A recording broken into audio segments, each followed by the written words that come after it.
Mic తీసుకోవాలి కదా, మన ఇజ్జత్ నిలబెట్టాలి కదా. మీరు ఇంత మొహమాట ఎందుకు చెప్పండి? ఎవరైనా వెనకలు అక్కడ ఎవరో ఒక ఆవిడ సారీ పాపం ఎండలో చాలా వెయిట్ చేస్తున్నారు. Thank you for that. కాసేపు ఇక్కడికి వచ్చి నిలబడగానే రాజమండ్రి వాతావరణం అర్థమైపోయింది. బట్ మీరు use to that, I understand. Yes, మీ పేరు ఒకసారి లేస్తారా పైకి? ఒకసారి ఇంతమంది క్రౌడ్లో మీరు నిలబడితే. ఎస్, హలో, ఒకసారి అమ్మాయికి అది గట్స్ అంటే. మీ పేరు? దీపిక లెనిన్. ఆల్రెడీ మనం ఇప్పుడే టీజర్ చూసాం. ఏం కావాలి? ఎస్, లెనిన్ టీజర్ చూసాం. ఎలా అనిపించింది? సూపర్. ఓకే, సో ఏంటి మీ ఎక్స్పెక్టేషన్స్ ఏంటి? లెనిన్ చూసిన తర్వాత ట్రైలర్ టీజర్స్ వచ్చేసాయి, సాంగ్స్ వచ్చేసాయి. ఎలా అనిపించింది? హిట్ వస్తున్నాం, కొడుతున్నాం, అంతే. ఓకే, సో మీకు మళ్ళీ ప్రత్యేకంగా అడగక్కర్లేదు. అఖిల్ గారిలో మీకు నచ్చింది ఏంటి? Way of talking class, right? Okay, so ఆయన సినిమాల్లో ఇప్పటివరకు చాలా సినిమాలు చేశారు కదా, మీకు నచ్చిన మీ favourite film? One and only hello. Yes, ఎందుకంటే మంచి బ్యూటిఫుల్ లవ్ స్టోరీ. అందులోనూ ఆయన ఒక పాట పాడారు దాంట్లో. మీరు కూడా పాడొచ్చు కదా ఏదైనా.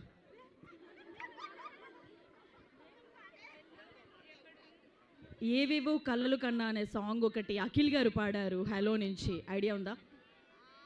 ఆరెల్స్ మీ ఇష్టమైన పాట, లేదా నాగార్జున గారి పాట కూడా మీరు పాడొచ్చు ఏదైనా. Okay, take your time. మాకు మీరు మాట్లాడటమే కావాలి. ఎస్, నెక్స్ట్ ఎవరో కూడా రెడీగా ఉండండి. డిలే లేకుండా నేను ఇట్లా మైక్ పాస్ అవ్వగానే మాట్లాడేయాలి. ఓకేనా? లేదా? Yeah, ready? ప్రాపర్ లిరిక్స్ ఇస్తున్నారు. కలలు కన్నా ఏవైపో కదు. మీరు అమ్మాయిలందరూ జాయిన్ అవ్వండి అమ్మాయితో పాటు. Yes, everyone. ఏవేవో యు ఆల్సో. నేను పాడితే అందరు వెళ్ళిపోతారు, పర్లేదు, అందుకే ఆగా. ఏవేవో కలలు కన్నా ఏవైపో కదులుతున్నా ఏమైందో తెలియకున్నా. Okay, wonderful. ఒకసారి గట్టిగా చెప్పట్లు.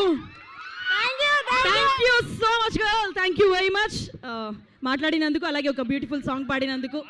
నెక్స్ట్ నేను ఒకసారి అబ్బాయిల దగ్గరికి వెళ్దాం అనుకుంటున్నా, అది బెటర్.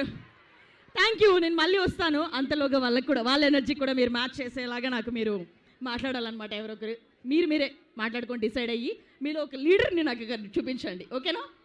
యా, కాదు ఎగ్జామ్స్లో వైవా క్వశ్చన్స్ అంటే భయపడాలి, కానీ ఈ సినిమాకి సంబంధించిన క్వశ్చన్స్ అంటే ఏంటి చెప్పండి? మనం ఎప్పుడు ముందు ఉండాలి.